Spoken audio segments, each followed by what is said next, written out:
গৃহপ্রবেশ সিরিয়ালে আজকের পর্বে আপনারা দেখতে পাবেন সুমিত বিয়ে করে নিয়ে এসেছে মোহনাকে। আর সবাই বাড়ির লোক দেখে অবাক হয়ে যায় আর বলে এটা কি করেছে।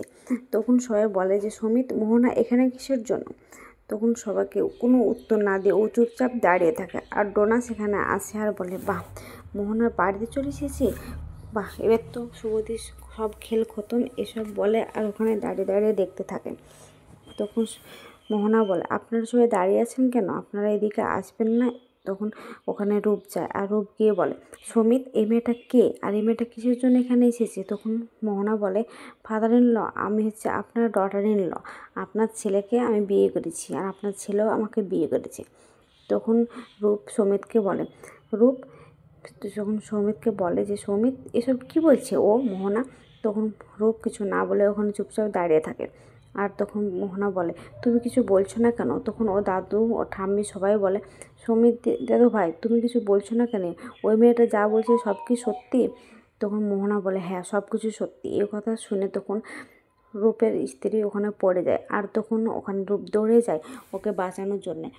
আর তখন গিয়ে বলে, তোমার কিছু হবে না, দাঁড়াও। তখন মোহনা বলে, মাদার ইন ল, আপনি এত ব্যতিব্যস্ত হয়ে পড়ছেন কেন, আপনি আমাকে বরণ করে ঘরে তুলুন। তখন আদি আসে মোহনার কাছে আর এসে বলে, আমি জানি না তুমি এখানে কী করতে এসেছো, তুমি এখানে প্ল্যান করে এসেছো আমাদের সবাইকে বিপদে ফেলার জন্য। তখন মোহনা বলে, শোনো, একটা কথা বলি, কারো বাজে কথা শোনার আমার সময় নেই। আমার দাদাভাইকে তো চিনো তোমরা, আমাকে যখন জেল থেকে এখানে বের করে আনতে পেরেছে, তখন আমার চোখের পানি যদি পড়ে তাহলে কী করতে পারে সেটাও তুমি খুব ভালোভাবে জানো।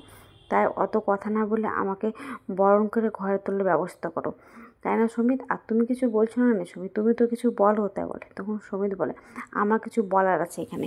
তখন বলে, কি বল। তখন বলে যে, আমি একটা কথা বলি, তোমরা যদি মোহনাকে বাড়ি থেকে বের করে দাও, না মেনে নাও, তাহলে আমিও কিন্তু এখান থেকে চলে যেতে বাধ্য। এ কথা শুনে বাড়ির সবাই অবাক হয়ে যায়। আর তখন ওর মা বলে, ঠিক আছে, বাড়ি থেকে চলে যেতে চায় তো চলে যাক, ওর কাল লাগেনি, ও সাপ, আমি ওকে কিছুতেই বাড়িতে তুলতে চাই না খো। তখন মোহনা বলে, আমাকে বাড়ি থেকে বের করে দেবেন, আপনাদের কোনো মান সম্মান নেই, আমার এই চোখের পানি দেখে না সবাই গলে দেবে। একটা কথা ভুলে যাচ্ছেন নাকি, নিউ ইয়র্ক থেকে তো এখানে সদ্য এসেছেন, আর এখানকার গ্রামের মানুষেরা যদি আপনাকে খারাপ ভাবে তখন কী ভাববেন বলেন তো, আপনাদের মান সম্মান নেই, এসব বলে আর ওদেরকে হিমোলেট করে। তখন বলে না। তখন ও দাদু বলে যে, কী করতে চলেছে আমি কিছুই বুঝে উঠতে পারছি না। তখন ও দাদু ভাইয়ের শরীরটা অসুস্থ হয়ে যায়। তখন ওখানে গিয়ে ওর ঠাম্মি আর ওর মেজগা গিয়ে ওখানে বসায়, বলে তুমি এখানে চুপচাপ বসো। তখন ওর আদির বাবা বলে যে, তোমরা কি বলছো, এটা সবাই কি তোমরা মেনে নিছো যে সমিত এই বাড়ি থেকে চলে গেলে তোমরা সব থেকে বেশি খুশি হবে।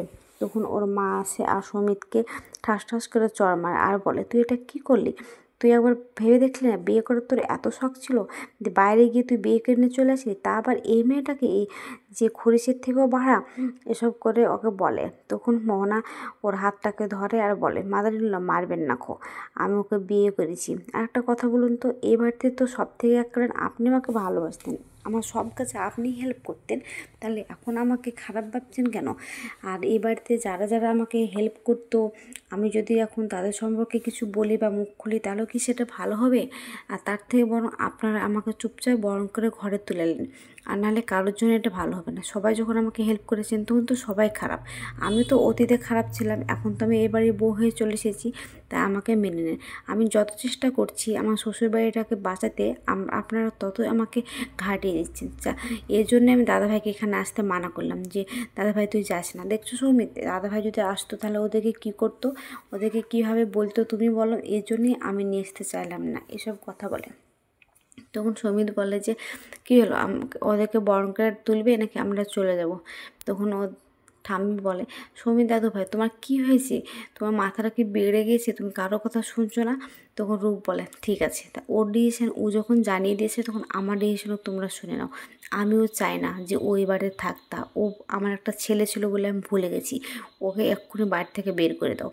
তখন ওখানে দাঁড়িয়ে দাঁড়িয়ে ভাবতে থাকে যে, ছোটদা ভাই তুই এসব কী করলি, তুই যেটা করলি এখন সেটার জন্য আমাকে কতটা খারাপ হতে হবে, আর আমাদের জিনিসটা ভাবতে হলে তো আমাকে বাড়ি থেকে আরও বের করে দিবে, কেন তুই এসব করলি বলে সেখান থেকে চলে যায়।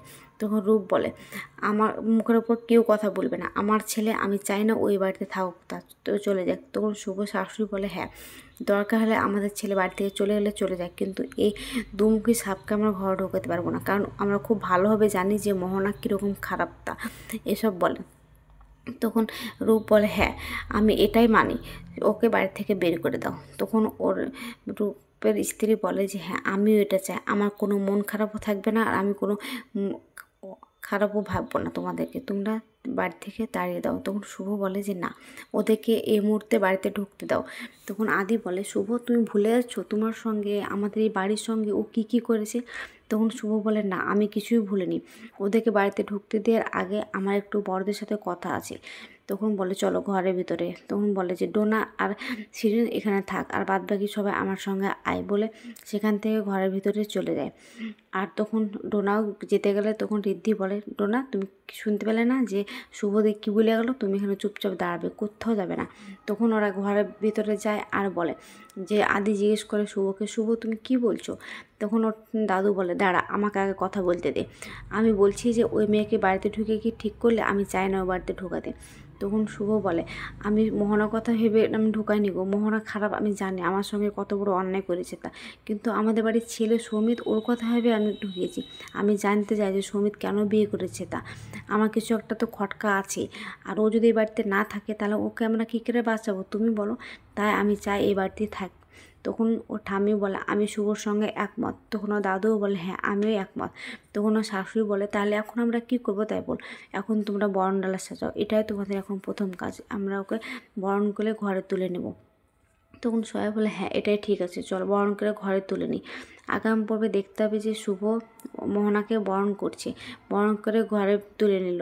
আর তখন মোহনা মনে মনে বলছে, তুমি আমাকে বরণ করে ঘরে তুললে, সব থেকে তোমার জীবনে বড় কাটাকে, এসব বলে। তখন শুভ মনে মনে বলে, আজ যাকে আমি নিজে হাতে বরণ করে ঘরে তুললাম, আমি তাকে একদিন নিজে হাতে ঘাড় ধাক্কা দিয়ে বাড়ি থেকে বের করে দেবো। তা আজকের পর্বটা কেমন হয়েছে, যদি ভালো লাগে তাহলে কমেন্ট শেয়ার